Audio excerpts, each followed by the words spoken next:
Hey fellas, how we doing? Welcome Yeah, to the welcome to the show here on a what is it today? Is it Tuesday? Can you show us the kit you were just talking about? What's that? Can you show us the kit that you were talking about? What's all in it? Well, I'm not sure what we're just getting into the show. Welcome to Barn Burner here on Tuesday, the 7th of January. Of course, what are you doing? Barn Burner, a presentation of Bet365, the world's largest sports betting platform. You open an account today.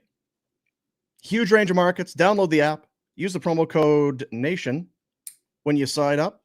Whatever the moment, it's never ordinary at Bet365. And of course, during the course of the program today, you can take part in the Super Chat on our YouTube.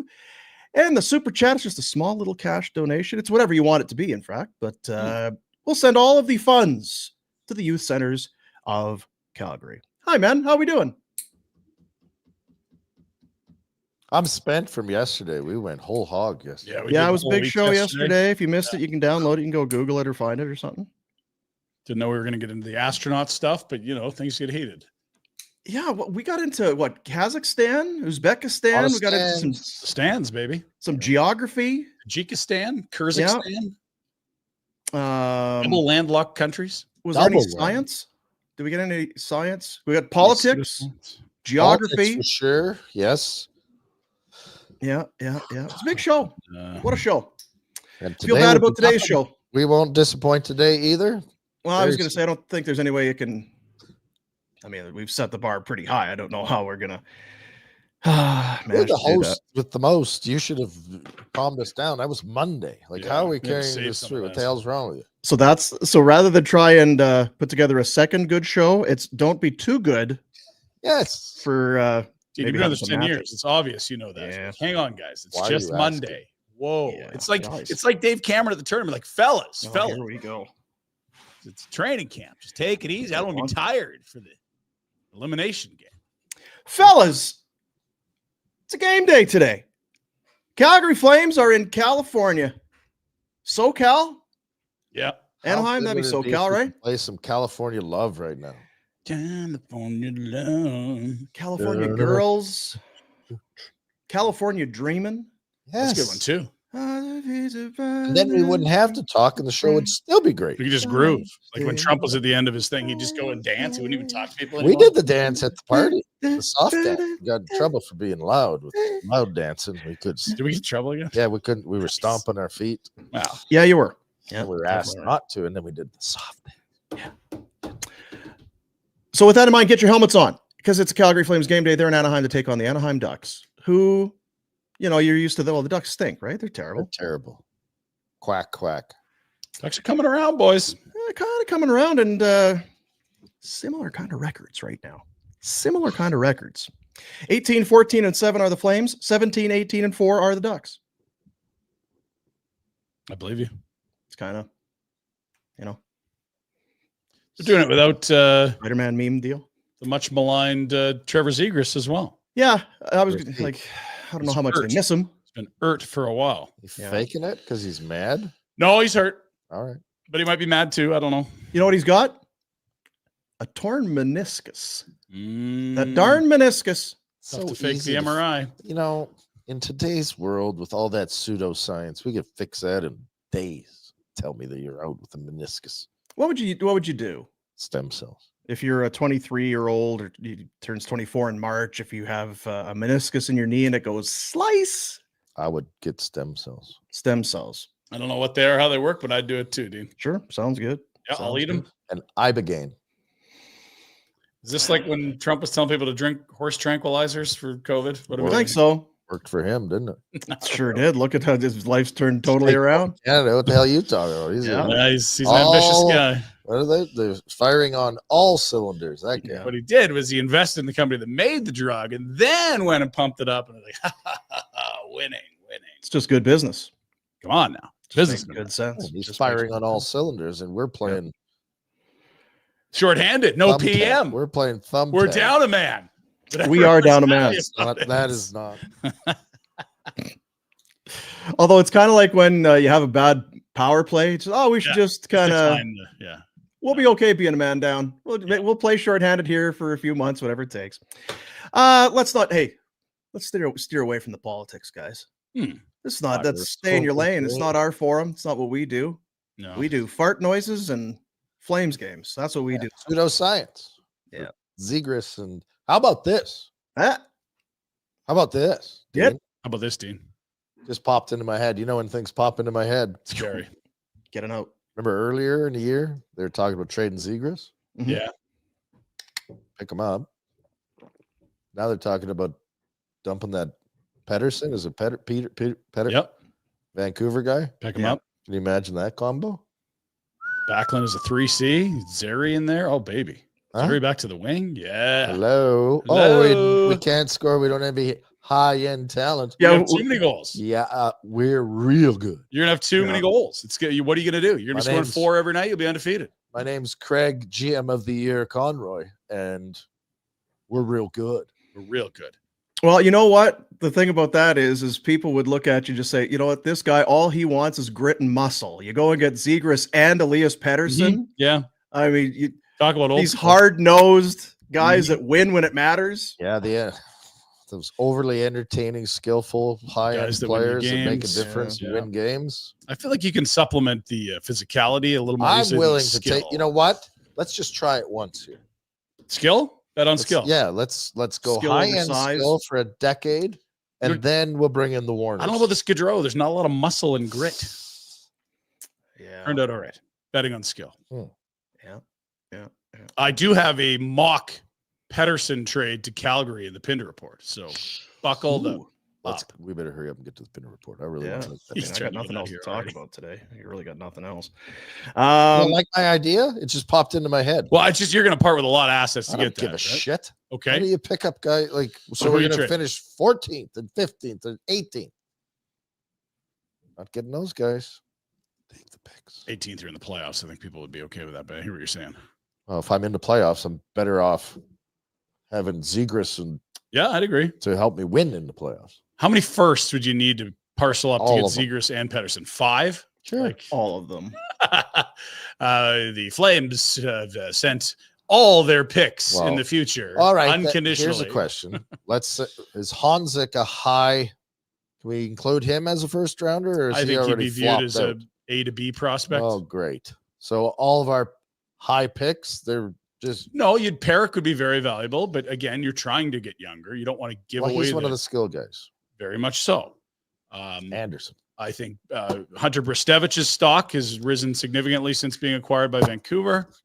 Kuzi, we talked about he's Stromgren's got a little. Now, has his stock really? You said it's risen considerably. I believe so. Yeah, I mean, certainly in the public sphere, maybe not in the scouting sphere, but like no one knew this guy's name, and now you watch last year after the Flames pick him up, he gets 92 points as a defenseman. Jack, who are they talking about?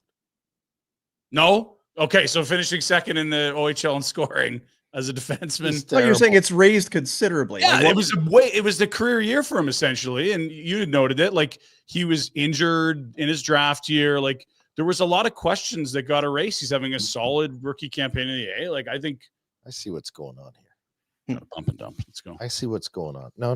That's what it is. This guy's great. You're trying to be positive, and then the other guy is absolutely shooting you down. Well, it's opposite day, so we thought we'd. No, it's not opposite day. It's just the last couple of days. Yes. It just I put on your positive pants. I just don't know who I'm working with. If you looked at last season, the Hunter Bristevic had, and you don't think that that's a significant Jack, it's like he's talking about Hunter Bristevic. Like that's when you have a great year as a high end prospect, you're worth more. Like I think that's not being overcomplicated, right? That's a career type year he had last year. Yeah, but when the trade happened, he was a high elite scoring OHL defenseman. I know, right? He had a half year of that, yeah. So then, just by virtue of age, a bigger body of work and more, yeah. Like I maybe I'm overstating it. I could ask around, but I think when you have a great year, that you're worth more than maybe a month. It's like, is this a hot streak? Is it real? Like he's got 1 goal in 33 games. Yeah, I don't know that I'd measure his AHL rookie defenseman totals by goals. That's probably not the best way to. How many minutes is he playing? What's his huge role? Breakout? This unknown. He's graduated to the OHL. He's playing in the American League. Mm-hmm. It's just the consider. But anyway, we'll move on. I don't want to get bogged down in the semantics. Yeah, because we got lots more to get to. We got a lot to get to. Basha, Gridden, lots of guys. So my idea is terrible. No, I just have you done because I know you talk to a lot of people in the hockey sphere. You're constantly talking to hockey people and constantly. Well, I don't have email because in those conversations. What are you hearing about? I guess just personality traits or attitudes or that when it comes to both Zegras and Elias Pettersson. They need a change of scenery. Okay, is what people are telling me, that a fresh start, some fresh mountain air. Sunshine. Do you get sunshine in Vancouver? Do you know what it's like to live in it's miserable shit What constantly? about Anaheim? Did they get any sun? Lots there. I'm talking about one guy. Okay, jump on me. I can't have two guys can't have different problems. Hey, Rhett, go ahead. Sorry. West Coast that time, terrible. Also, beach, distracting. Bikinis, water, beach, movie stars. Yeah, hard to stay focused. Very difficult. Bring them back. Canada, laser focused. You know Hockey. What else? Hockey. You know what else? Huska. Huska. That's how we'll start saying it. Really? Can we talk about that after the? Yeah. Okay. Well, either way, if you're looking for Zegras tonight, terrible idea. No, it's not terrible. Just so far fetched. Well, I will say this: like you would have acquired two very talented, youngish into their primes or in their prime centermen. I wonder at what price you're like, hang on now, whoa. Because it's going to be both of those assets are not going to be sold for cheap. Safe to say, though, that Zegras is more affordable? I would think so, yeah, absolutely. Because he doesn't. You also got a contract coming up too. I just think because we've talked about it, not continually, but it seems like every time Anaheim comes up, we end up talking about Zegras because the GM doesn't seem to like him. And is he available or what? I don't know. Maybe it's all so damn good, so young, right? Maybe it's all blessed. Verbeek doesn't like him. Then you call. It's like, well, we're going to need 2 first-round picks. Oh, so you're not that upset with the player. You're not just giving him away. But it does. We talked about it with Frank earlier this year. There was that one goal that he scored where his body language was just in. Oh, great. So I scored. He looks like a guy that's beat down. And to your point, right? I know we're kind of effing around, but he does look like a guy that could probably use a bit of a change of scenery. And the Pettersson, I don't know. That one feels like it's harder for Vancouver to pull off because he's been an important part of that team. There's been no success. There's been no expectations for Zegras. From the time he's been there, they've been a bottom 5 picking in the top 10 type of a team. Wait. Yeah, I'm not. That's very true about Zegras. But what has Pettersson done when it's? Well, that's right. But with Pettersson, there's been expectation, and he's struggled with it.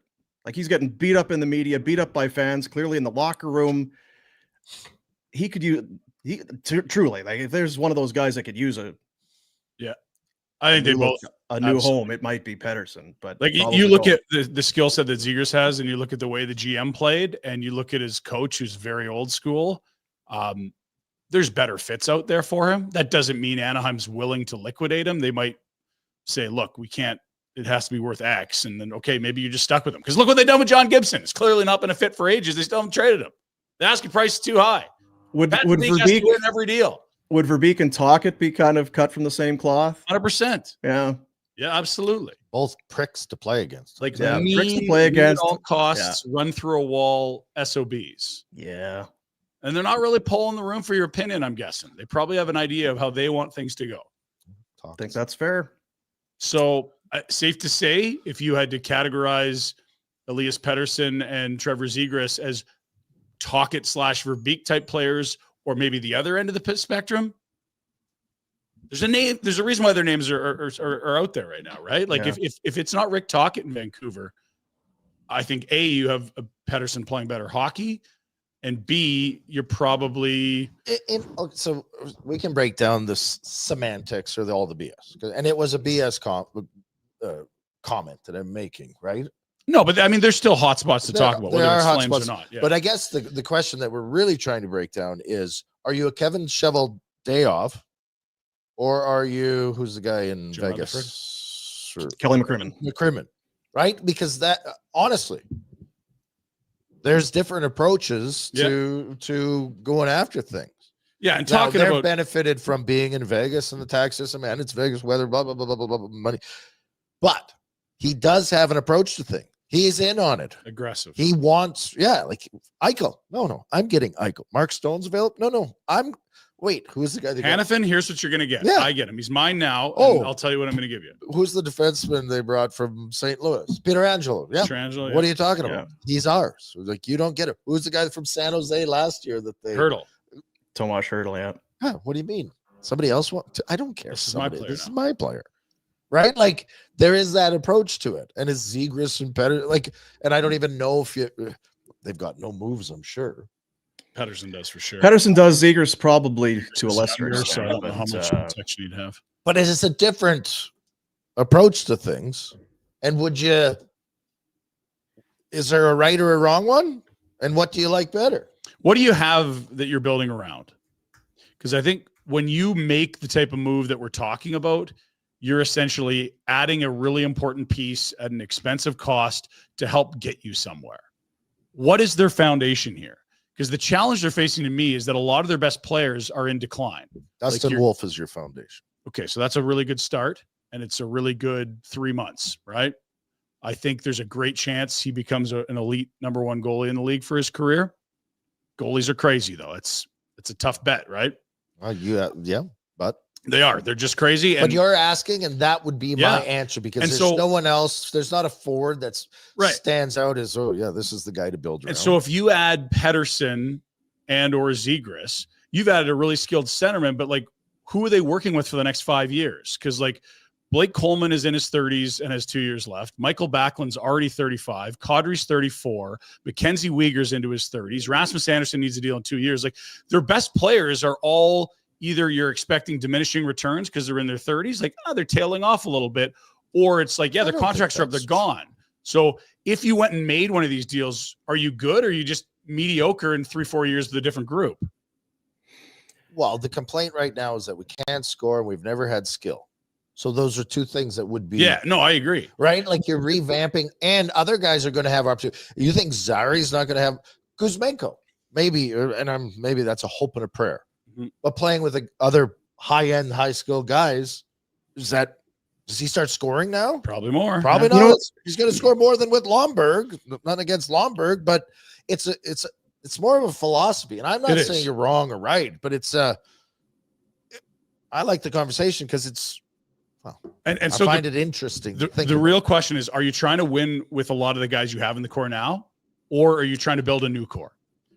And they're kind of stuck in the middle because that's part of the problem. They're getting massive contributions from these guys in their late 20s and early 30s that aren't going to be great in 5 years. But the young guys haven't quite arrived yet. Your Perix, Gridden, Basha, Honzik, the first rounder they're going to pick this year. Yeah, but you don't know what those are. You don't know what those are. The whole point is that without those guys becoming players, you're just an old team that's no good. So are you trying to make the playoffs with this group, or are you rebuilding? That's the question. But are you an old team that's no good anyway? You're never going to be in a spot where you can be entirely one or the other. You can be a team. You look at the Dallas Stars, right? They got some young guys. That's the future. Well, you still got Ben, and you had Yanni Hakanpää, or they are the D-man that went to Toronto. You're always going to have some element of guys who are older, probably making too much money. But how good are the guys that are your nucleus, that are your core? And you don't Flames, you're just never you're going to have Huberdeau's going to be Summit Cadre, whatever. You're always going to have somebody, but you have these picks and you have youth and all of that. And everything's a risk. Everything's a dice roll to a certain extent. Yeah, you want to draft in the first round? You don't know. You want to make a trade for a young guy? You don't know. I just wonder with a guy like Zegras, there's holes in that game, but he's 23. He's a center. He scored 23 goals in back-to-back seasons. Shouldn't be available, but is. We don't know about his character. We don't know about his jam and all of this. Well, maybe is he a guy? Let him be an offensive guy. Let somebody else be a 200-foot player. He's making $5.75 million or whatever it is. Is it a risk? Sure it is. But what if the pick and the prospect, it's oh boy, they give up a first and a third. There's no guarantee those are going to pan out anyway. There's plenty of draft picks. I know we had the Honzik conversation, but it's not like he's undeniable. You just never know.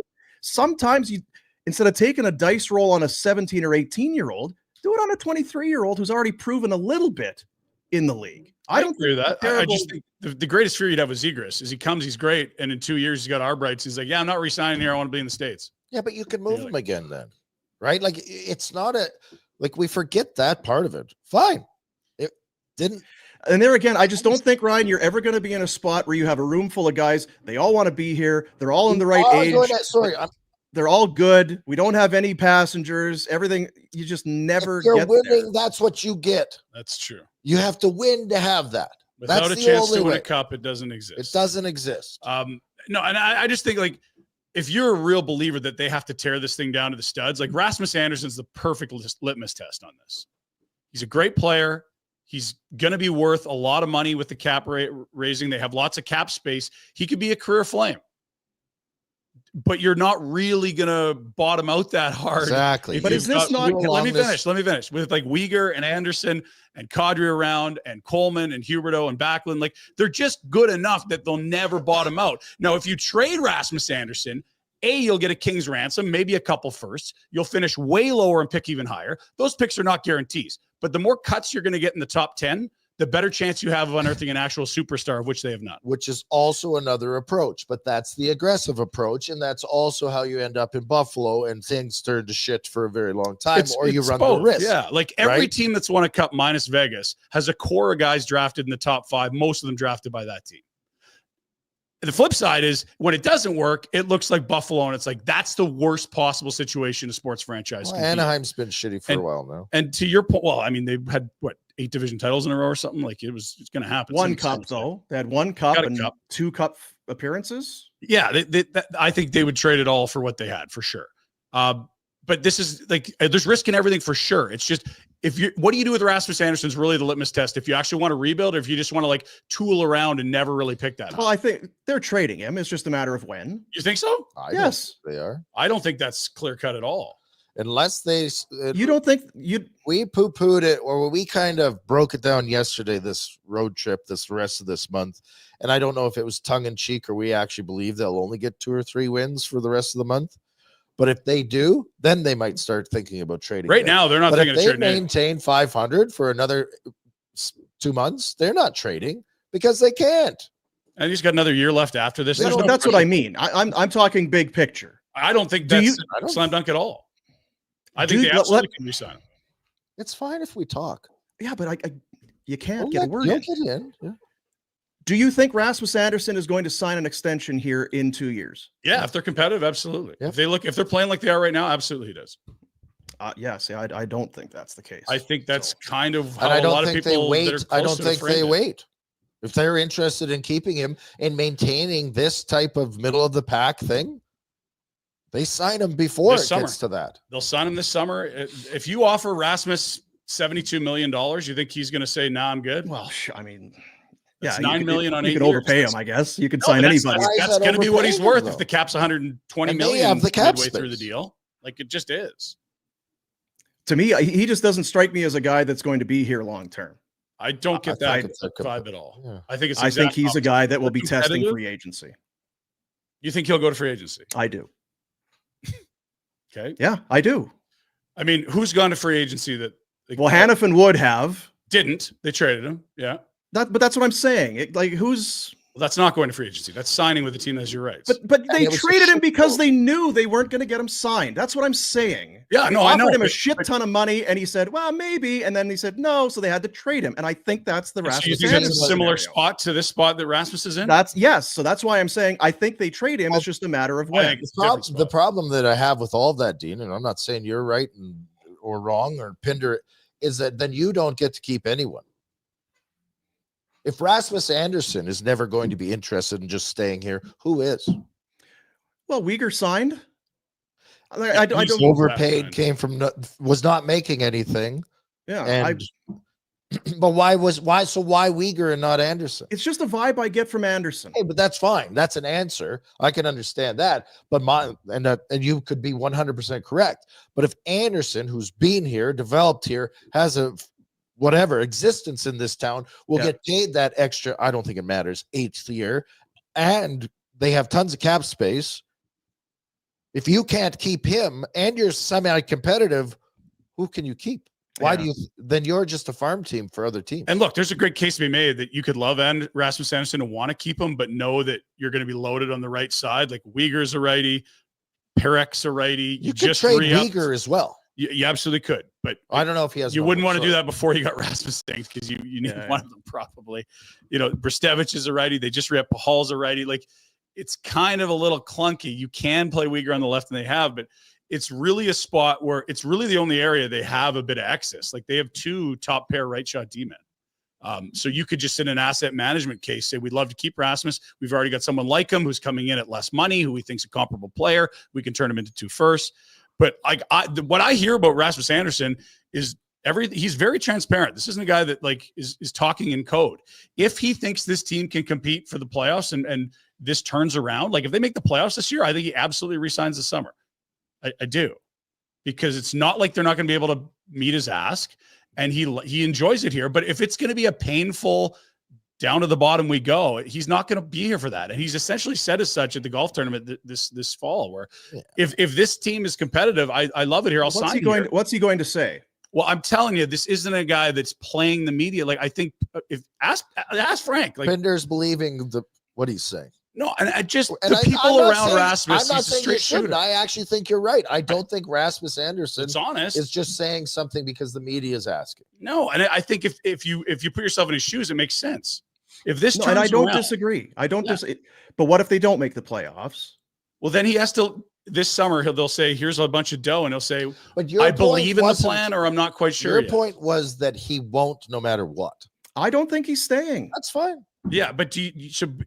Again, I also think there's great reasons to trade him and that they might not be good enough to keep him, but I think he's very open to staying in Calgary. The team's got to be competitive. And to this point, it has been this year. Yeah, I just don't think the team is going to suddenly be this, a good enough team where he looks at it as like, yeah, I got a chance to win multiple cups here. We're going on some serious long playoff runs here. I don't see that being the scenario here. And yeah, there's he's a right shot, all this sort of thing, how his age, all that, how it breaks down. Plus, and I don't know, what have you thought of him this year? After the start with I'm looking at people through the glass after I score goals and stuff. How have you felt about his game? And Rhett, I go to you because you're the guy on this. Like, what are you seeing with him? Because to me, haven't loved it. I still think he's a top guy. And I'm a Rasmus. I've liked this guy for a long time.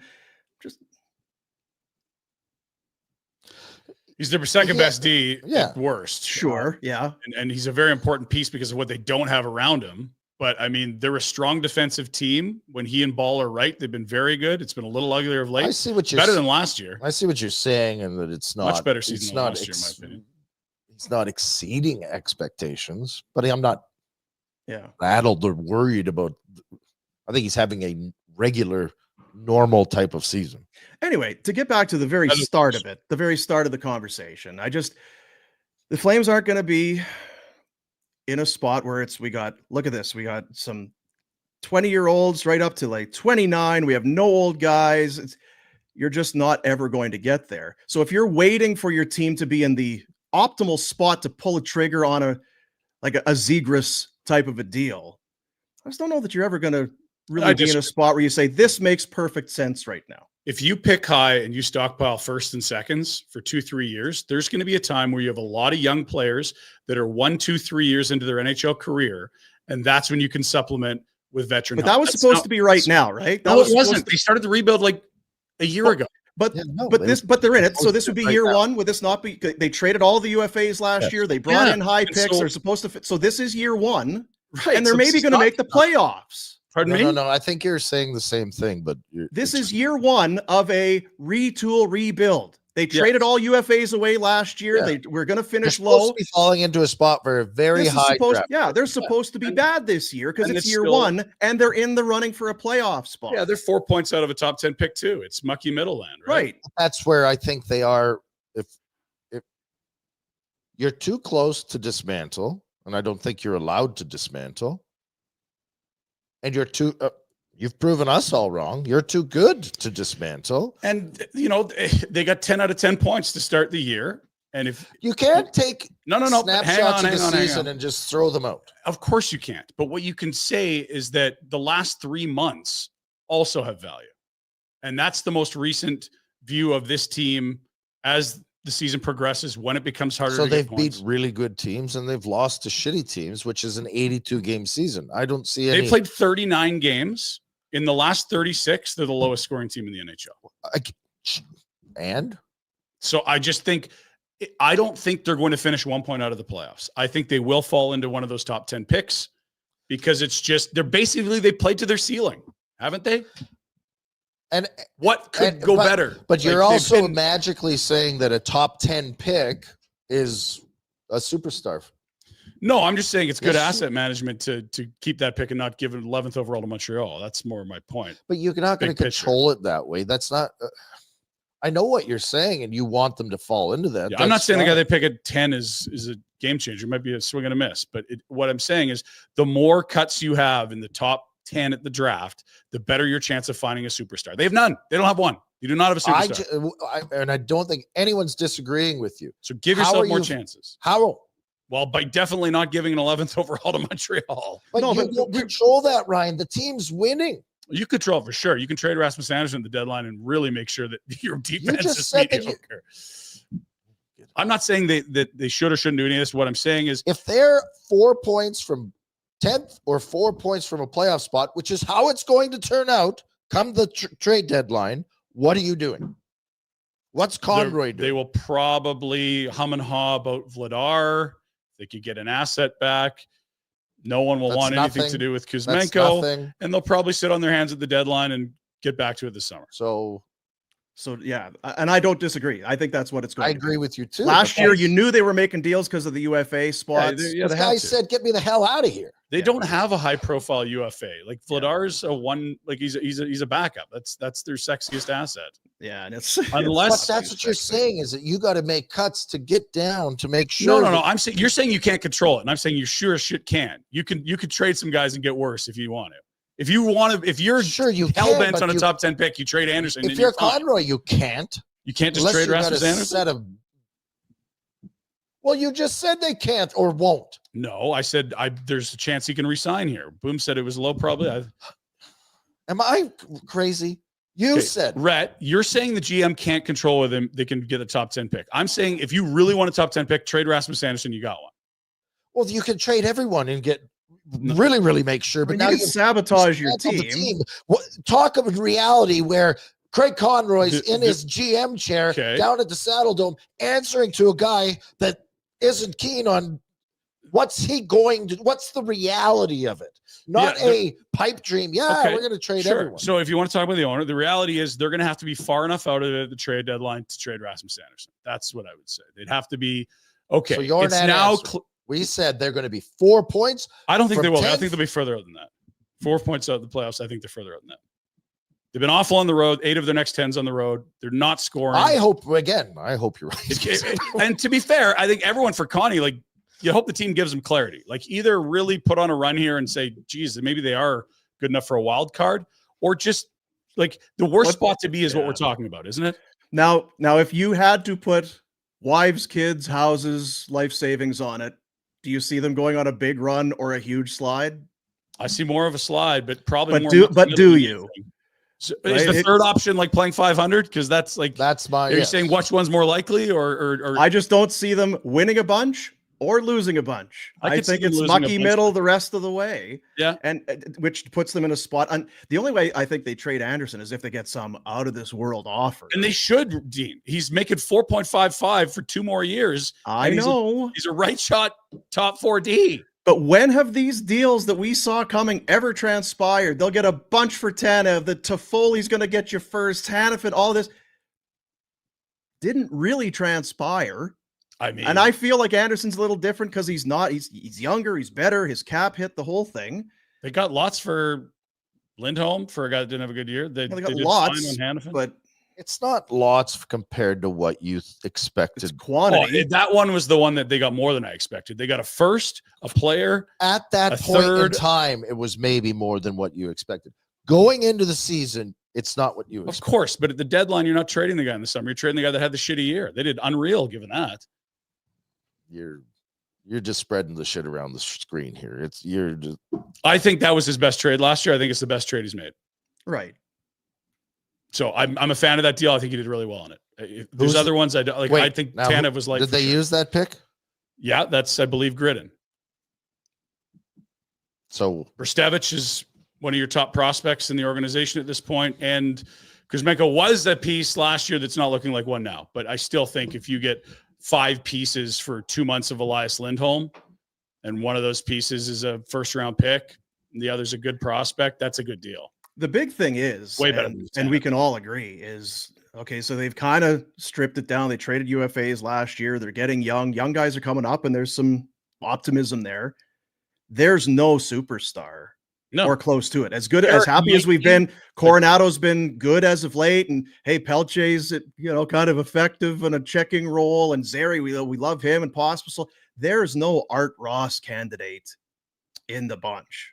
Perrick is your only chance at a star. I'll say that. And that is partially, I agree, but it's also partially because he's younger.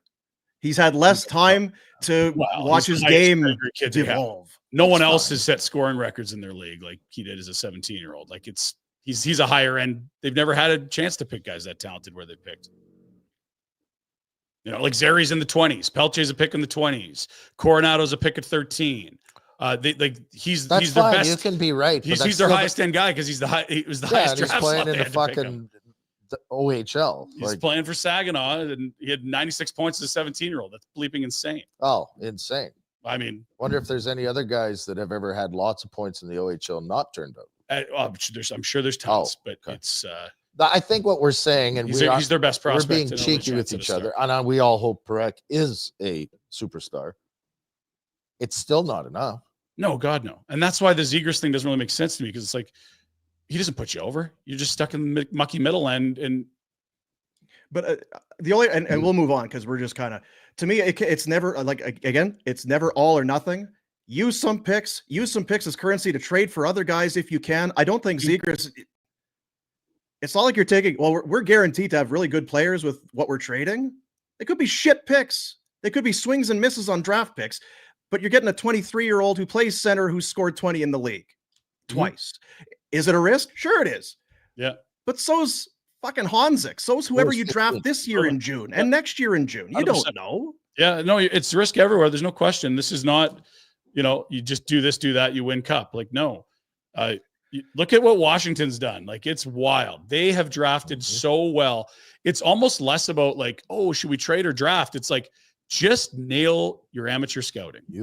Just nail the scouting. You look at like Prodas and McMichael and all these guys that have come through, and it's like they've done the hardest thing to do, which is never pick high and continue to bring in roster Can players. I ask you a question?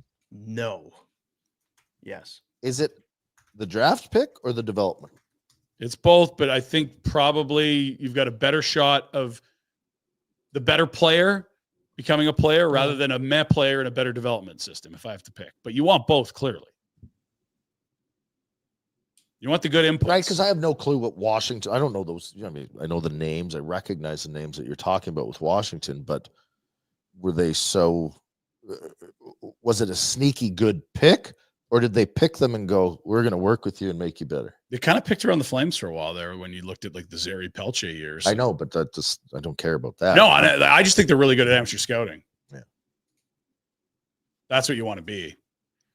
Because then it becomes less of a risk, Dean, to look at your picks and say, this could be nothing. It's I got confidence in here. myself. I'm at the rink all the time, Craig, if you want. I'm not sure about if I have confidence in that. In Rhett? In Rhett, yeah. I know you're at the rink a lot. That's hurtful. That was hurtful. That was unnecessary. Hurtful. And just looking at because the Ducks, and this would be the strategy that you would want to employ, Ryan, and I think a lot of people would. We're going to be bad, and we're going to pick high. With this Ducks team, I was looking again. We do this every time we play the Ducks. They've got first rounders: Carlson, Lundestrom, McTavish, Minchikov, Zegras, Goche. They've got guys that were first rounders. They have 2 20-year-olds, 3 21-year-olds. They got 22. They are a young team with, at the time and maybe still, sexy prospects, high draft picks, and all of that. They have missed 1, 2, 3, 4, 5, 6 straight years. They have not qualified for the playoffs and have been near the bottom. Like, they have been hard to watch, hard to watch for 6 years. And they're just now maybe turning the corner. And you don't know about Zegras, and you don't know about, you know what I mean? It's like, holy shit. If you could pick today who to have, like, absolutely, but you can't do that, because I mean, I'm gonna need you to live through those 6 shitty years. And so this is what people, either do understand or don't understand, is that you don't just say rebuild and you're good the next year. It's a half decade. Yeah. And to walk the tight wire that Craig Conroy is trying to do, which is remain competitive and restock with young players, is so incredibly hard and almost impossible. Boston's found a way to not rebuild. We just mentioned Washington. Sometimes really good teams have one bad year and they go mine a gem and they can bounce right back. But you just look at the composition of cup winners. Go look at the last 20 cup winners and what do they all have in common? Some are big, some are small, some skate, some are physical, some have really high-end skill. A lot of them, most of them have skill. But really the only consistent trait of most of those teams, with very few exceptions, is that they have a lot of stars they drafted in the top 5. And so for me, if it's about being competitive and selling tickets and having fans that are into it and playoff games, you can do a lot of ways. But if you actually want to lift a cup and that's your top priority, not a bottom line, not season ticket renewals, you have to strip it down and go pick high. Only Vegas and St. Louis in the last 20 years have done it. What's that? The Ducks did it. We'll see what they can do. Yeah, Buffalo's done it. Buffalo stripped it right bare. Yeah, look at the Ottawa. These are all teams that have stripped it bare. They've traded their UFAs and they've traded these guys and they've been bad. Yeah. We'll see in the next 5 years. And to be fair, look at Chicago. What were they made up of when they won cups? Well, and look at LA. What did they have when they won cups? Look at Pittsburgh when they won cups. It's not a guarantee that you rebuild, you win a cup. It's just that it's almost impossible to win a cup if you don't. Yes, and that you're right. That's what I was just going to say. Go look at the bottom 8 teams in the league. Nashville be in there. They haven't really rebuilt. No. But there's a lot of them in that realm that are on the rebuild train, and they aren't all going to win. And you're also seeing a lot of them turn the corner this year. I think Anaheim's a signigitant step better. I think Ottawa's a significant step better. It doesn't guarantee you that you're. It just means you're in the dance. Ottawa's way better. They'd be thrilled just getting the playoffs. I mean, a lot of these teams are starting to turn the corner, but it doesn't mean they win cups. No, of course not. It's just that without stars, you just don't win cups. Sorry. But again, and I'm now to be in the Pinder. I'm just arguing to argue. You can pick high and not pick well, or you can pick high and pick well, and still there's no guarantee. Yeah, no one hears a lot of all day. 1, 2, 3, 4, 5, 6. It's 7 years of no playoffs, bad hockey in Ottawa. Yeah, and they're hoping now in that 8th year to maybe qualify for the playoffs. What's Detroit? Detroit to be longer and worse prospects. And again, you can't just talk about Ottawa like they've done everything right and look at how it went sideways. It's been incredibly dysfunctional there. I'm throwing it's more than just Ottawa. It's Buffalo, it's Anaheim, it's Detroit. San Jose is going to be part of it. They'll be good. I like that. Yeah, but you get some cornerstones in place, you got a good shot. No one is saying it's a guarantee you win a cup if you rebuild. That's a complete but at least you're going to have a long run. And no one says that they're short or that they're really easy to predict and timelines are really simple and you just do it and you'll be good. Of course not. There's risk involved. That's why this job, when Connie took it, was incredibly difficult one. You had an aging roster that wasn't good enough. Your owner wants you to make the playoffs every year, and you need to get younger because you have no stars. 8 years for the Red Wings. And they're not close. This will be the 9th straight. They're not going to 9 years. No. You got a 9-year-old and never a playoff. You never did you take your kid to a playoff game? Playoff game. So what you need to do is make sure that your draft and development and your owner and your management team and your organization in itself is way less dysfunctional than a lot of those teams you mentioned. because it's already really hard. Then if you add a handsy owner or a bad GM or a horrible amateur scouting track record, like it adds 3, 4, 5 years. Edmonton, it was what, a decade of darkness? Yeah, they didn't have an OHL scout one year. Like, what the hell are we doing here? Like, wasn't that Buffalo's thing? Do they just do the video scouting now? I probably under Botterill, not anymore, I'm guessing. But yeah, like these are hard mistakes hard errors to undo. And then you look at Tampa and you're like, oh yeah, all these first rounders, of course they've all these banners and good every year. That LA team, and not to go down this rabbit hole, but out of those teams that you mentioned that, pick high, those LA Cup winning teams, almost the exception of that, they had Anze Kopitar. Doughty's the 2 overall, all right. And they had Doughty. Quick's the other piece. That's the one. They got an all-world goalie. But they, that one year, they just steamrolled everybody. But it's Justin Williams and Mike Williams and Jarrett Stoll. Yeah, they gunned their head coach, Murray, midway through a year. Darryl came in. They made it as like a 6 and an 8 seed the 2 years they won the cup. And they 11-12 was the first year. Yeah, so Darryl comes in and it was just bully hockey. We're bigger. He taught them how to win, and it was men against boys every playoff series. Yeah. I think one of them they got up 3-0 and it needed 6, but everything else was 4 or 5. It's just hot knife through butter. There you go. Got it figured out. You're not doing that without Doughty. No. It's a good team. Or Big D. Big D for sure. Yeah. I mean, same roster, different coach. They were out of the playoffs when he came there. Yeah. Yeah. No question. We'll do some stuff. Yeah. What else do I have here? I mean, and again, it took a long time to get there, but there's some real interesting and attractive prospects on this Anaheim team. And they're not all first round. This Olin Zellweger, who's I think born Calgary, played up. Olin, yes. He was a second rounder. This guy, you know what he is? He's shifty. He's a shifty little bugger. Leo Carlson turned 20 in December and missed a chunk of last year with injury. Great player. Great player. We were at the draft in Nashville and everyone thought it was Will Smith that was going to go next, or Cooley, I think, if I'm getting my names in order right. But they were like, nah. Like Jackson Lacombe, physical center. Like, we're taking Leo Carlson at 2.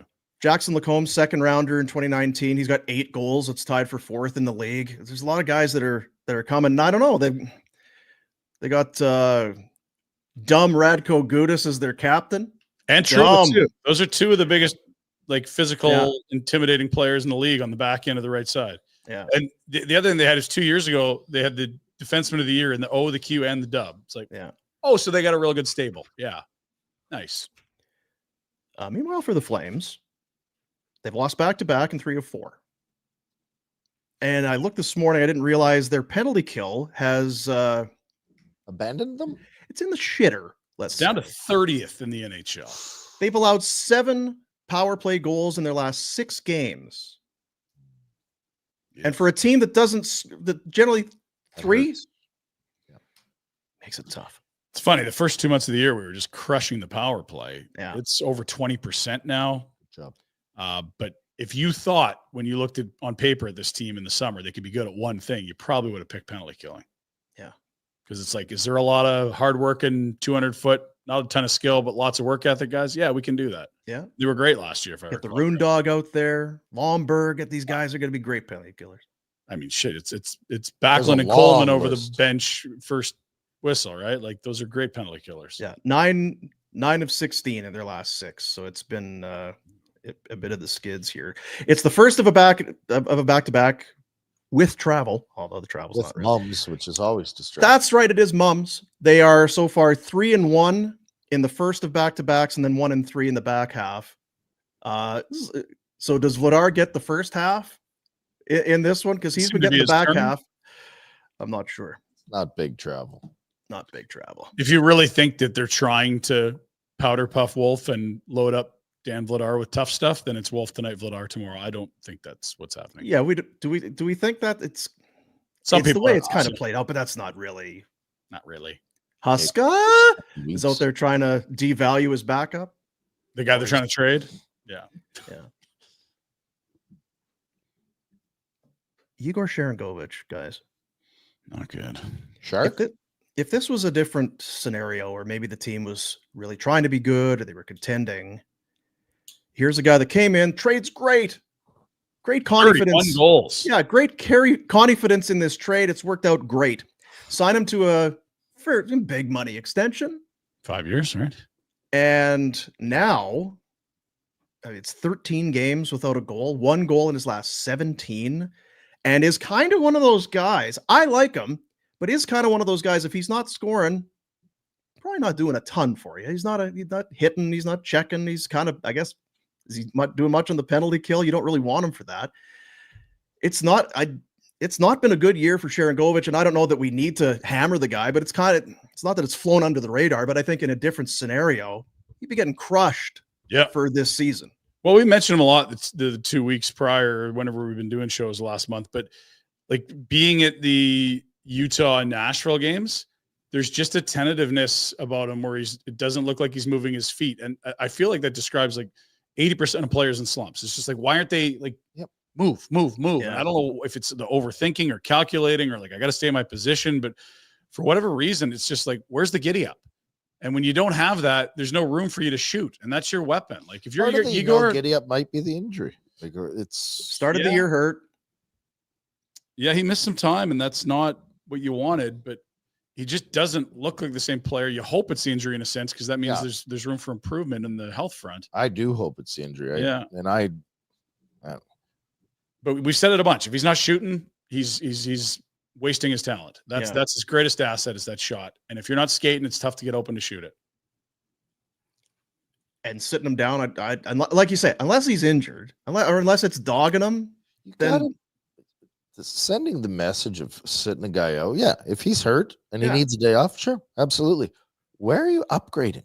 Like I get that he's not producing, but you're going to put Dewar in because you want to send a message to Sharangovich? I don't think he needs a message. But it is almost almost at one of those points where if it's dogging you, then let's get you right.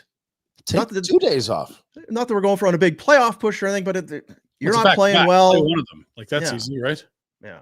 Maintenance day. Or stay home. But I mean, again, we're hoping it's the injury here. Yeah.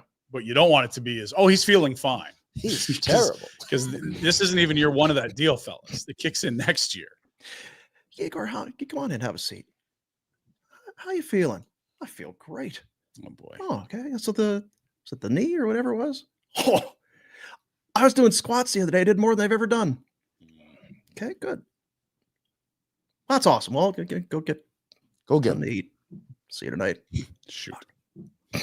Yeah, and again, like at this time last year, Jonathan Huberdeau was the greatest lost cause in the history of the NHL. He had 1 point in December.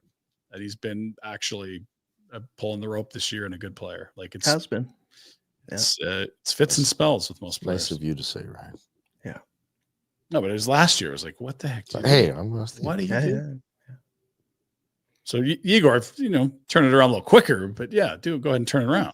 Don't think he's lost cause. Just no, it's 26. He skates well and he can shoot it a ton. Like, come on now, put it together. Wouldn't you love, hey, be able to shoot it like that? Duh. Or skate. Just be a beer leaguer. It's like that guy can really shoot it. You know what I'm getting you for Christmas? I'm getting you Sharangovich's shot. Holy shit. Thank you. We're going to win that pond hockey tournament every year, boys. Yes. Someone on our team shoots like that. Those little nets just fired it. Ding, ding, ding. When does your training start? I've skated a ton in the last 3 weeks. Like pretty much every other day for 3 weeks. I say I've been skating. Good. He's ready. Yeah. It's just holidays and you have Aussies. You're like, get on the ice. This is fun. Can they skate? We put hockey pants and elbows and helmets on them and they absolutely loved it. They couldn't get enough. Look like Timbits, but they're having fun. Yeah. Because it is coming. It's we'll be heading up to Jasper once again for the pond hockey tournament. I don't even know if it's it all feels kind of self-serving because it's always saying, hey, enter a team. I don't know what the situation is. Oilers Nation, it's a big thing for them because they get to go and watch Oiler games and get drunk and give each other reach arounds and be all excited about fucking McDavid or whatever. But we are going up there, and we are the defending champs. And Pinder put on quite a performance on and off the ice last year. Put together a winning squad. Was Questioned. No days off. No days off. I mean, it was really something. And When you're dead. I'll just say this. We got targets on our backs now. Because not only did we win, we let people know that we won. Yeah, we weren't shy about it. We let them know. Well, they let us know about McDavid all the time. And we said, look, like, does he have one yet of these, or is he at 0? Champion? Okay, that's No. fine. No, he's not. Oh, All right. sure. Well, Yeah. I mean, you have your McDavid. We'll take our championship. Yeah, we'll take the championship. We'll take the gold. Now, Jack, do you have? Well, I'll start with you because you're the GM, the coach, the top player. You're the Reg Dunlop of this whole thing. Have you secured the roster, or where are we at in terms of roster procurement? It's actually really good that you get that on my radar, because we're certainly going to return a large core of the team. Are we? That's good. Well, you want to be able to defend. That's what everybody wants. Hey, Rhett, you want to be able to come back. Now, do you want to over tinker with a winning lineup? Great. No. So I think Chemistry your core matters. is still myself, Jack, RJ, and Deeper. Now, Deeper also, he runs in different circles than us, in circles that include very good hockey players that can still do it. Try it. So yeah, if anyone wants open tryouts, Thursday at the Marta Loop Outdoor. Okay, there it is. Yeah. Jack, now with Pinder's always in good shape.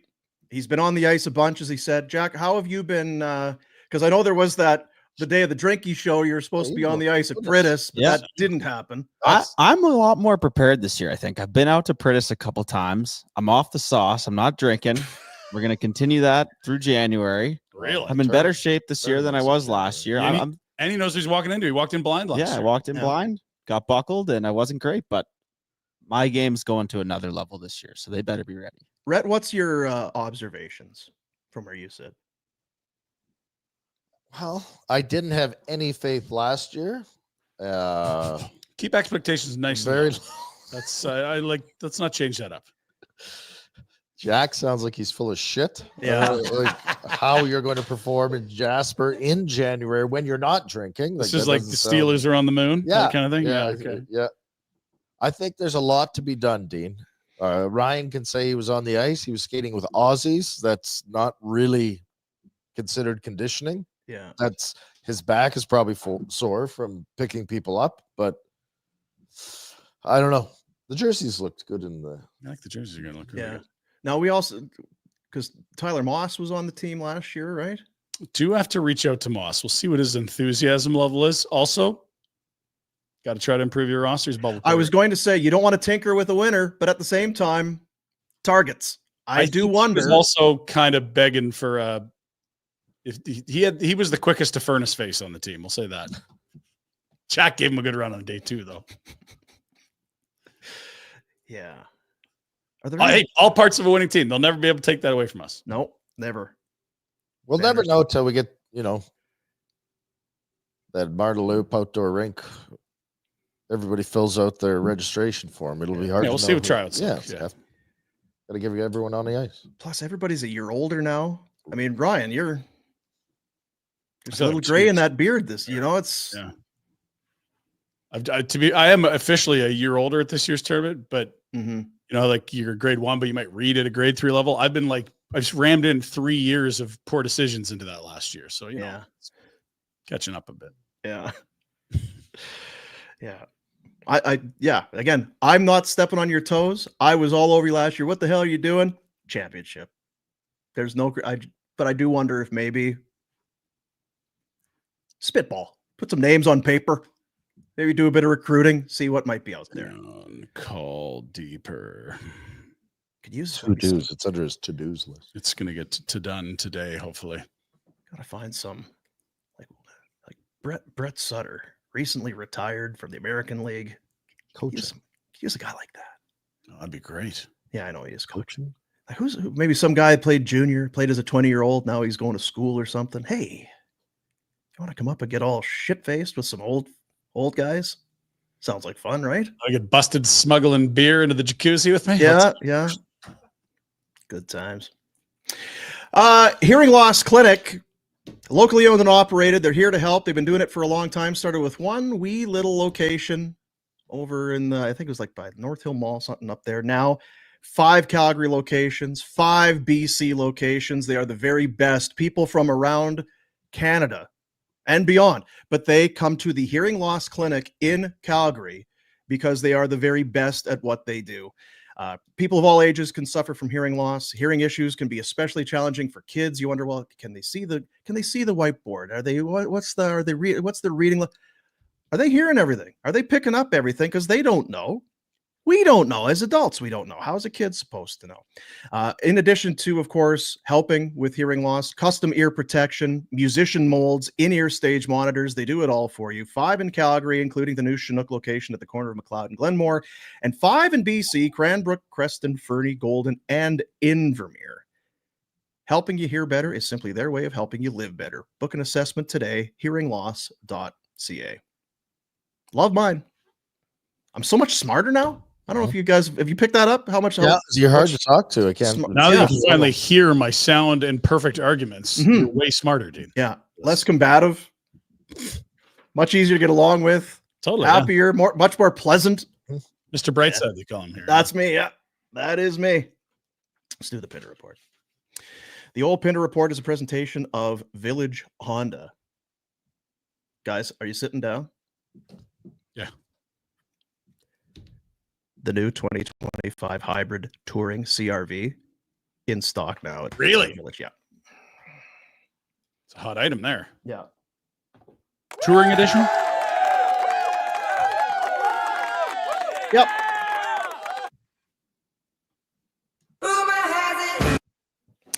The touring hybrid CRV 2-motor hybrid powertrain, the Econ mode, the Eco Assist, real-time all-wheel drive, tops in its class, built for Calgary. The touring edition, it's got the Honda Sensing Safety Tech 19-inch black aluminum alloy wheels, and for a limited time, $1,000 Honda bonus, and qualified Honda owners get an additional $750 loyalty bonus. They got lease rates that are so low. You can't believe how low, just so low. The rates, these but lease they're higher rates. rates. They're less popular. I'm not sure they've ever been this low, and they won't be this low forever. Great ratings. Northwest Auto Mall, online at villagehonda.com, and they present the Pinder Report. It's game day. Let's head over to Flames Nation and see what's cooking up on the old website. Oh, Bobby Germany's on the case, boys. What can the Flames do to score more goals? Does the answer get pissed? Like angry or wasted? What do we? Wasted. I know at Jasper, a couple of the guys, they really came to life after a couple. They sure did. The creative juices. Yeah. Yeah. Also, there was talk about Arthur Kaliev potentially being claimed by the Flames. He was not. The Rangers did that. More on those items, and of course, much more over on Flames Nation. Now, one of the other pieces up there, Bobby Germany himself wrote, should the Flames be in the market for a Elias Pettersson deal? We'll get to that in a sec. But first, why are we talking about goal scoring? Oh, because since the first 3 games of the year, the Flames are dead last in goals, 86. And not like, well, they're in a big clump of teams. No, they're 7 goals behind second last, which is Chicago at 31st. Chicago.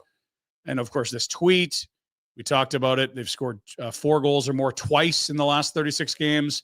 Bobby Germany writes the article. What can they do to get more goals? It's not even like, the power play is brutal. Once that's better, like it was a miserable start and they're over 20%. Power play's probably been just fine. Have guys that aren't.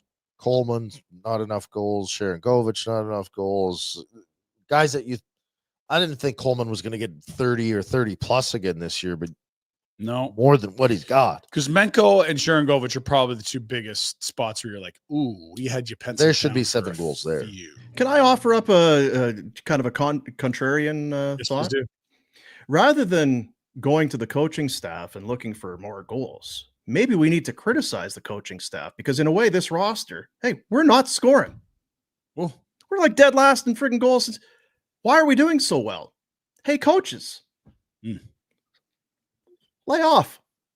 These guys are shitty, and we want to finish near the bottom. Terrible. Let's go.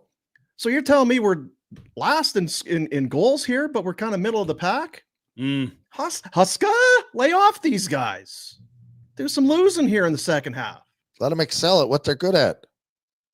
You Play need to to your go get weakness. Jack Campbell to play some games for you this season. That's what needs to get done here. Game 40 tonight, by the way. We are that close Wow. to the midway point. Oh, I love the Jeez. report card, the midway, the halfway. Yes. Yes. And then hot seat. Oh. Who's on the hot? Dregs loves that. We'll have to ask Dregs. We're at the midway point of the season. Who's on the hot seat? And then there's the mid-season awards. Yes, those are good That's too. coming up too. Right, a little of that. I want to ask Rhett about Al McNeil. He passed yesterday, an incredible life in hockey. The Flames had a bunch of tributes to him from former players. I saw Mike Commodore tweeted out he absolutely loved seeing Shop around. When you were in the organization, what was Al doing? Where was he? And what were the interactions He like? was giving me shit, telling me to play meaner and to get my stick up on guys. Ooh. Al McNeil was the best. Al McNeil, his story is amazing. He's one of those guys. You played there. You played with him. You did that. I remember when the move was made for Daryl to come in, and they call Chopper is what they called him, and Chopper was the coach between the firing of Gilbert and Sutter coming in. Everybody loved it because he had coached before, and everybody loved him. He's like, Won everything. What am I? What is there? Nobody else that can do this? I didn't know who he. Yeah, I didn't know who he was at first, and then you kind of get filled in, and you're like, "Ooh, yeah, Chop, been there, done that." Hey, yes, Al eh? McNeil, yeah, Mm. yeah, truly one of those guys, just beloved by the entire hockey world. Love that guy.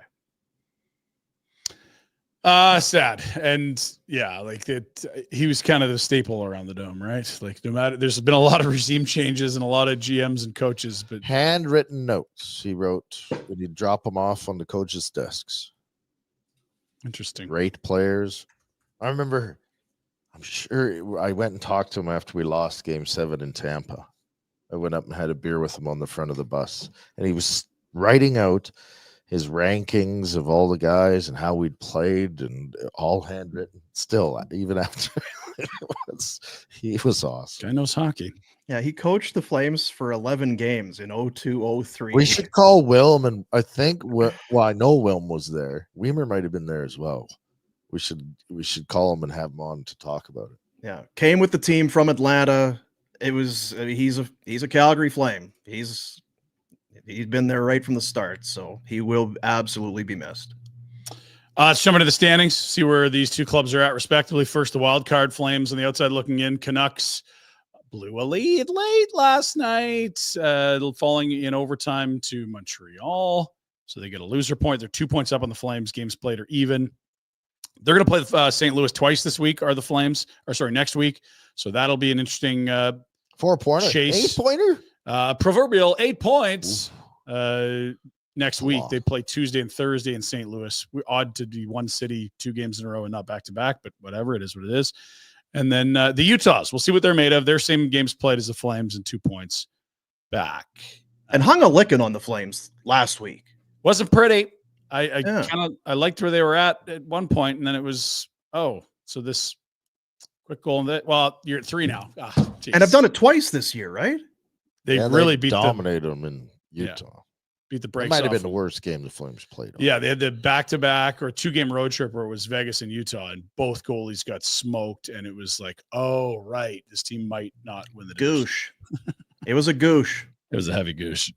Faux show. It took a little wind out of the old Wolf for Calder. I know. Vesna. Let's go. Back to Flames Nation. Bobby Germany's been talking about scoring goals. He's also been talking about, what we were talking about. Could the Flames make a move for Elias Pettersson? And should the Flames? Good read there. Lots of comments on that one. And I actually have a pal who has much more important things than hockey in his life with his job. It is a very smart human, but loves to send me wacky trade rumors. So I got him to draw one up here.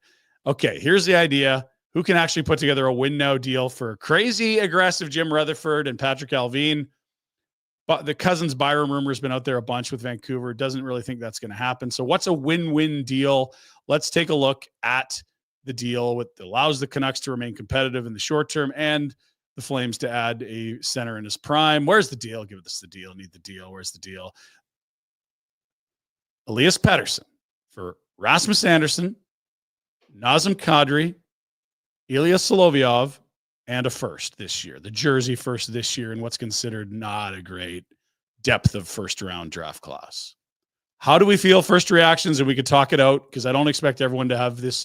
There's the salary, there's the contract terms, there's the who's doing who a favor with Kadri. There's lots to interpret here. It's a lot. I think it's nice.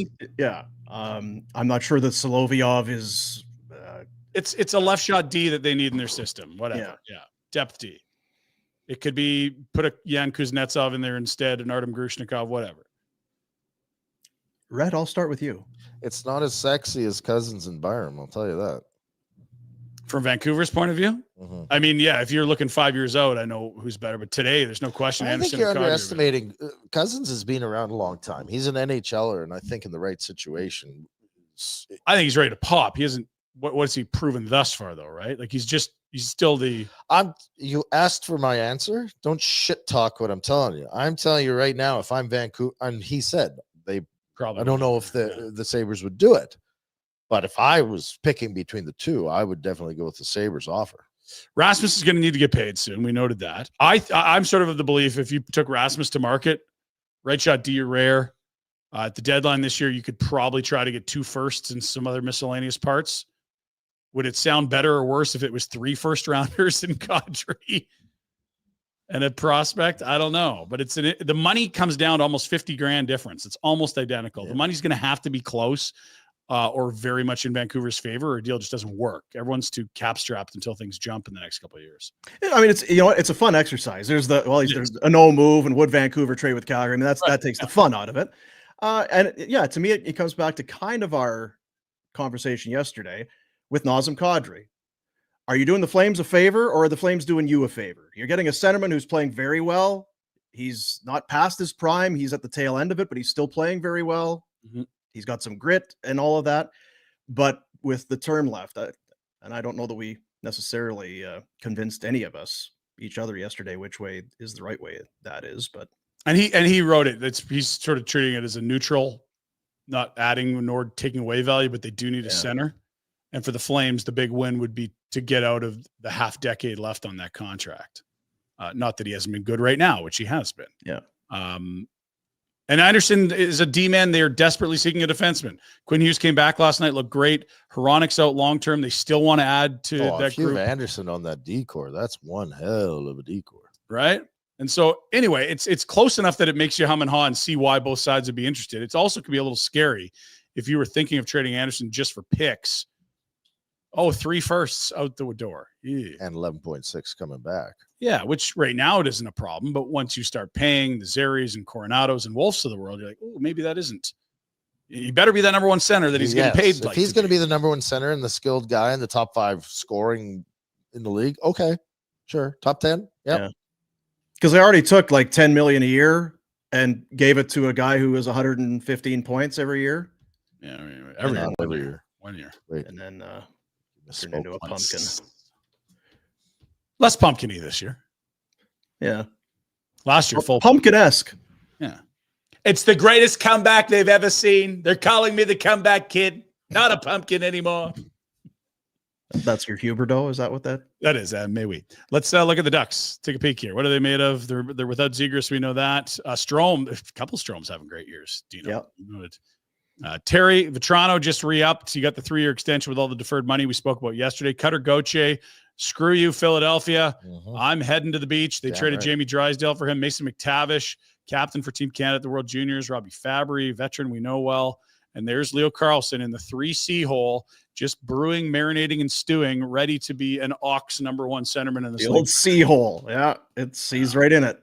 Mm-hmm. Easy. Blue line, couple big mean righties. Gudas and Trouba in the top 4. Probably not where you want to slot them on a contender, but other side. Take the puck to the other side of the ice, fellas. Don't be coming down the left with your head down, boys. That they're going to have you lined up, and they are missing Minchikov in there. I'm not exactly sure the circumstance of his absence, but there you are. Elsewhere, goaltenders, Dostal's had an incredible year. John Gibson remains very mid and seems unmotivated behind a team that, to your point, hasn't made the playoffs in 6 years. I'll keep going to the rink. Don't know what they'll keep paying me. You know what? He's got a 914. That's actually really tidy. That's a 2.78. It's as good as he's been. Yeah, that's fair. Picked up his 200th career win the other night. It's like he's been playing a long time. Of note, Ducks are bottom 3 in the league in power play, shots against, goals for, and the penalty kill's not far off bottom 5 in the league. So there's areas they've struggled in. They are the 3rd youngest team in the NHL and 5th least experienced in terms of games. And you kind of said it. Are they a playoff team? What are they? They're playing their best hockey right now, which is, again, it's probably not great news for the Flames. They've won 3 in a row and 4 of 6 at home, despite being 9-11-1 at home. Mm-hmm. So they have one less win than the Flames, just in case people are thinking this is an incredible mismatch of. Don't look past it. Yeah. And their offense has started to come around. They lost 5 in a row early December. They've gone 7-4 since. And in that 11-game stretch, they've scored 4 or more 5 times.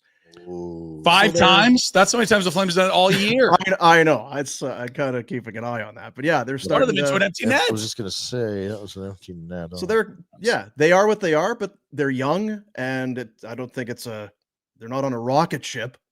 But they're playing probably their best of the year right now. Yeah, and it sounds like Pat Verbeek was in on some Stamkosy conversations this summer. I think they're ready to supercharge this thing in the summer. Like you've got all the young pieces. You don't need more high-end prospects. It's time to start winning there. So we'll see how they approach the deadline and the summer. I don't know what a lot of people had Trouba as a spot that as a team that'd be interested in him. Weird number. Was he wearing a 64 or something? Troops? Yeah. What was he? Throw those lines back up. They got numbers on those jerseys. Yeah, he's wearing some weird, and I think there was some rationale to it. Probably someone else had his numbers. Usually the dumb number, but you could pick something else. Let's go to D-man. Go to the D there. 65. Troops. What are we doing? Huh. That's a training camp number, all right. Okay. No. We'll move. Jack, it's 65. Love affair. Anyone remember a young fellow named Jacob or Jakob Markstrom? Goalie, played in Calgary for a while. Polo? Arm hair? Cavalry? No, not the guy with the arm hair. That guy's, but also a Swede. Good year, May year, good year, May year. Kind of had that like every other year type vibe about him. Why you bring him? They traded him for Kevin Ball in a first rounder. There it is. Oh, the ball trade. The ball trade. Yeah, remember the ball trade? Yeah. Goalie that was a first and ball, and then there's some other guy with the other. That's who it is. Jacob Markstrom was awesome last night. Really nice stuff. Good heavens. He's having a great year. Jersey's been very good. So happy for him. Happy for him. And honestly, I remember listening to those broadcasts last year, and God bless him, but like the one color guy, not Kelly Rudy, of course, but I'm forgetting the other guy's name. I'm blanking on it. Doing the sports. Why would you even talk about trading a Jacob Markstrom? And it's like, we get he's a good player, but like you got a young star prospect. They can both be good players, and you can get a first and a defenseman back. Like in hindsight, yeah, this was, of course you traded Markstrom. Who's the GM there? It's Tom Fitzgerald. Just don't talk about trading him. He doesn't like that. That's right. Oh, I guess if his name comes up in trade. Jacob's like, I'm very excited to be he'll get very sour. Yeah, he'll get very sour. Okay, we'll keep moving. Remember the phone fell out of the guy's pants in the KHL? I do. Yeah, it's a bullshit excuse. Let's go to it. This is good stuff here. That is locker, post game. Yeah. My phone, I put it right here. And I took off my elbow pads. And then it fell right in the pant. Oh. It's like cigarettes. You just put them up here. At least it's smoking, okay? And then it came out, and I'm like, what's going on here? I'm supposed to have my phone here. Yeah. Honestly, a very funny situation. Oh, maybe even embarrassing. A new meme indeed. Yeah. I'm sure the coach loved that. Hey, Yeah, Rhett. you know what? At least he answered it. What are you going to say? I didn't want to make our league into a clown show. Is that direct translation there from Russian? I didn't know. Yeah. How do you say clown show in Russian? Good thing Tyreek and Antonio Brown don't feel the same way. It's kind of entertaining, the more clown show. Look, made it on That's the good. pin. You know what? Like you say, have fun with it. Don't Have be fun. up. Just, come on. NHL slate tonight. Say quick peek. Lots of games, Dean. Oh, my 10. goodness. Look at the slate. 10. How many teams involved? 14. Wow. Not a lot of them great, but there's not going to be anything better than the top one. Carolina, Tampa, two very good teams, the old Southeast Division foes, and teams that, you would put in their cup contenders bracket. Boston's interesting. A lot of people questioning their offseason moves. We'll revisit some of these in our Bet365 segment. But not a ton of great. You know what? You're right. It's a lot of games, but it's kind of okay. A lot of heavy favorites if you go to the old app. Yeah. So we'll look at some shooting and remember the Oilers and Bruins. They played each other in the Stanley Cup final back in the 80s. 1990. Year after the Flames. So if the Bruins win tonight, they avenge that loss. Yep. Huge stakes. Andy Moog getting the start? Billy Ranford? I think it's Moog.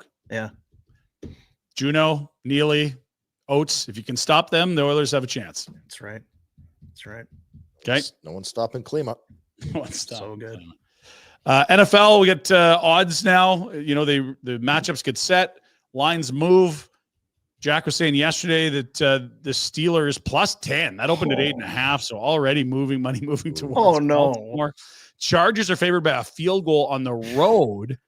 Buffalo, big favorites at home, over a touchdown. You'd expect that against a Broncos team that probably should just be excited to be there. Packers, Eagles looks like a gem. We talked about that with Frank yesterday. That's a big number for two teams that were played very close, although way back in week 1.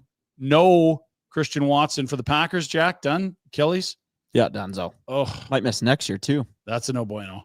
Bucks favored by 3 at home. That makes sense. And Vikings will have to go across the continent over to L.A.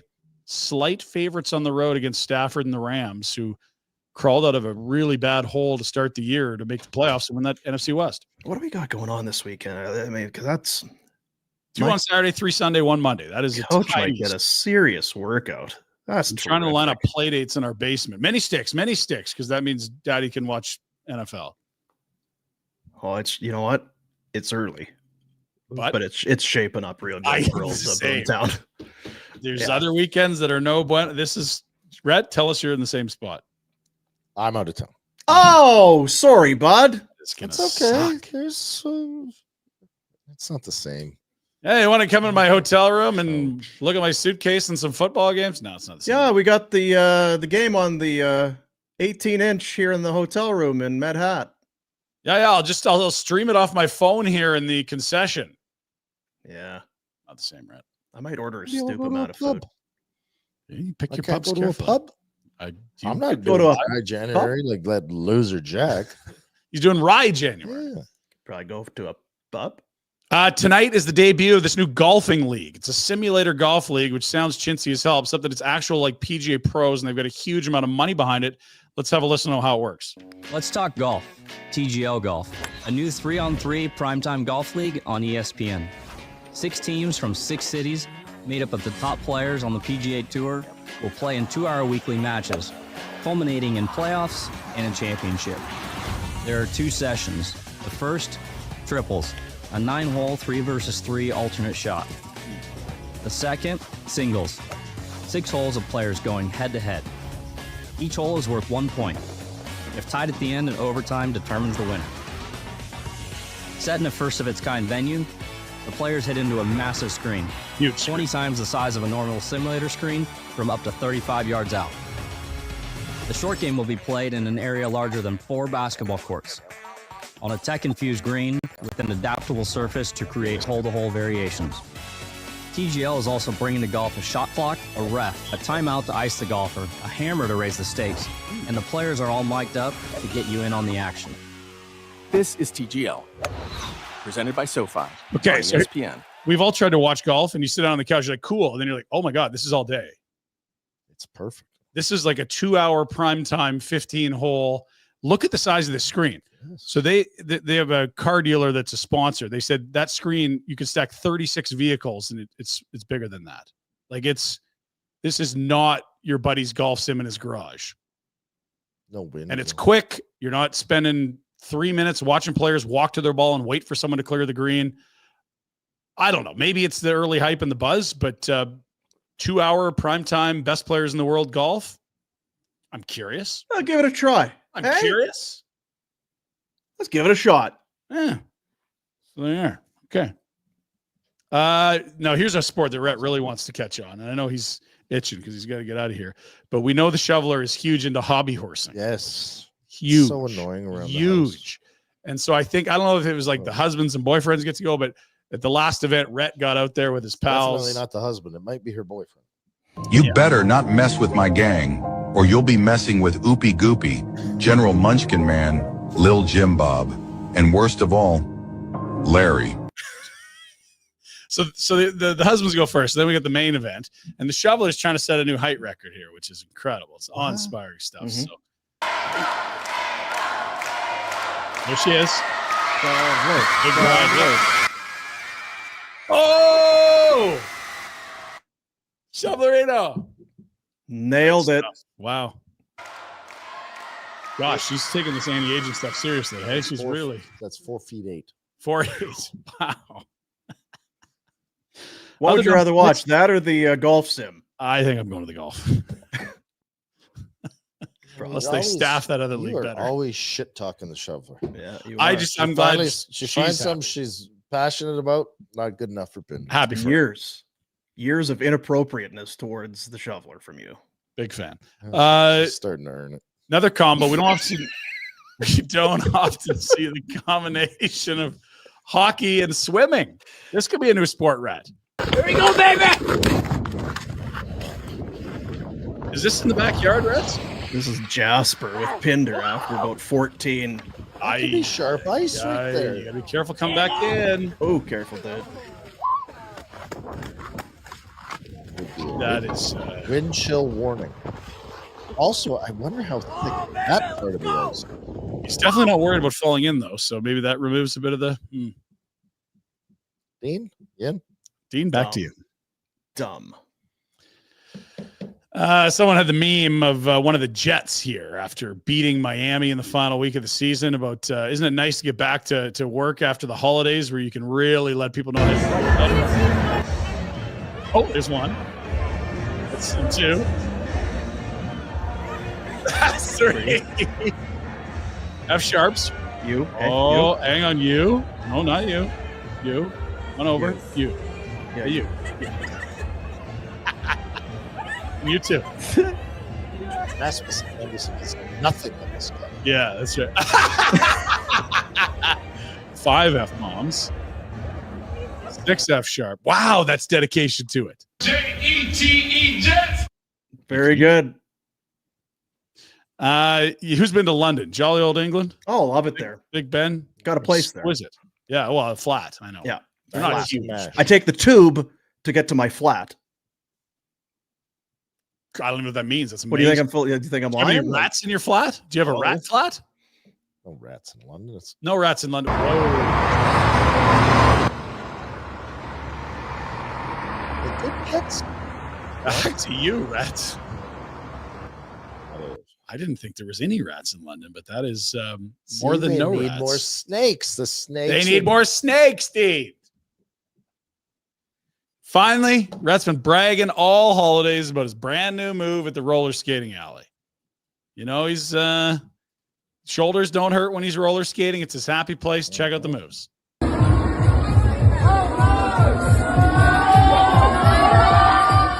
Hey! It is so dumb, but it's all isn't it, Rhett? You can try to S-talk me, but you can't do that. I tried. Mine wouldn't just kept running into people's legs. Missed the birth there. That's pretty good. Well done. That's Pinder Report on a Tuesday, Dean. There you have a go. passion. Yeah. Village Honda, located in the Northwest Auto Mall, online at villagehonda.com. We've been talking about them for years. We've been telling you they're the best. Why don't you go and find out for yourself? Your dealership for life. They do it all. The best people, the best product. And if you want to talk about soccer or F1, no better place. No better place than right there at Village Honda. We'll do their Bet365 bets. Our Bet365 bets. World's largest sports betting platform. Open that account. Download that app to your phone or your mobile or whatever it is that you're using. Bet on a huge range of markets. Use the promo code NATION to sign up for a new account. If you haven't already, it's never ordinary. Whatever the moment, it's never ordinary at Bet365. And Pinder has a couple for us tonight. Again, 14 teams, 10 games on the NHL slate tonight. A lot of heavy favorites. I don't have any money lines or teams. I'm going on some player bets. Leon Draisaitl has cleared this total in 11 of his last 14 games. That's a lot. Now it's minus 140, but I enjoy that.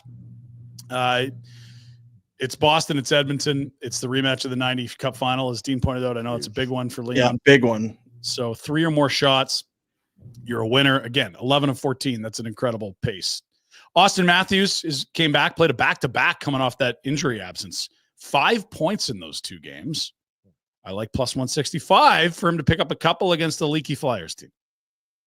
Draisaitl with a point will have points in 15 straight if he gets there. The Draisaitl 1 point bet, it's minus $1 billion. It's just not ideal. Not ideal. They know. I'm putting you on the spot. What now for are the Ducks favored at home tonight against the Flames? I think it was close to a saw-off. It's got to be close, right? You would think. Yeah. It's probably something we should start including in the Pinder Report now that you mention it.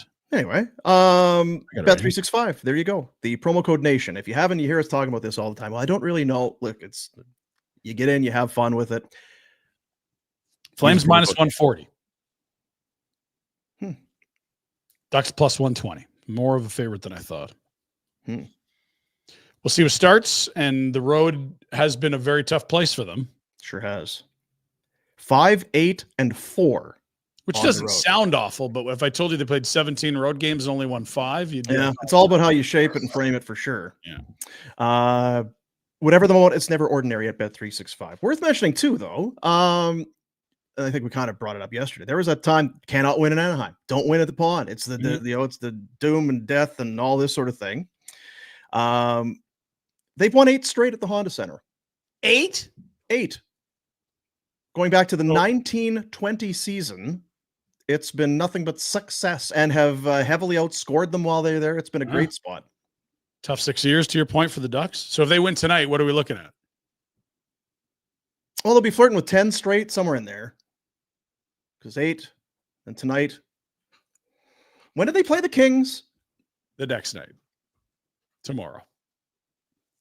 8:30 puck drop tomorrow. 9 straight. 8, 10, something like that. Yeah. And we'll be at Richmond's again tonight. Richmond's pub tonight will be there. 8 o'clock start. You want to see Rhett eat wings and pizza at an amount that you're sure he was ordering for a family? I'm not sure. You know what Rhett likes is come on over, give him a nice big slap on the back. Yeah, he likes that. And get real close to him. Yeah, get right in here. And ask him what Kipper was really like. Yeah, like right about that. Yeah, that's how you say hi to Rhett. Say, Ryan, I'm a big fan. Ryan, can you show us again with that shot? Just for proximity. Leave nothing to the imagination. Get right in there. Yeah. He doesn't like it at all. And he knows me. He knows me. You got it in my face at the drinky party. It's enough. Did I get in your face? Hey. Yeah. Who did Iggy fight in the dressing room? Ask him those, a big slap in the back, and Red'll be your best friend. He'll love it. Why did they trade Dion? So that's that story. There you go. We'll be back tomorrow doing this show once again. Love it. Yeah. Super chat. Super. Oh, we got a super chat. Let's go to the super chat. If you're on the YouTube, you can go in there, a little donation. We can give whatever you're prepared to spend. We'd love to see it. And if you do a super chat, a little dough, not only is it guaranteed to come on the program, we'll take that money and send it straight to the youth centers of Calgary. So we Good go stuff. to the old super chat. Ken back in. Ken's been doing a lot of this. Thank you, Ken. Appreciate you. I'm listening to Rhett, and I'm now convinced there are 32 GMs who are complete idiots. What this league needs are former players like Rhett coaching. Well, but you want them We're GM? starting the GM Are you gonna do both? coach. Ken was promoting the weed as well, so Ken and I are. Aligned. So are you okay with the dual role of head coach and GM? I'll do whatever. Probably have to pay 2 salaries if you're doing double the work. Listen, I'm not afraid of work. I was going to say that's the thing with Rhett. The one thing, I mean, if it's effort and like digging in, nobody better. Look, guys, I got a 12:20 today. Can we speed this up? Yeah, Now you're dragging this shit out. Let's go. Gotta go. I haven't got to eat. Head coach and GM, Rhett Warner. Double salary. Listen, it's not that hard. See you, buddies.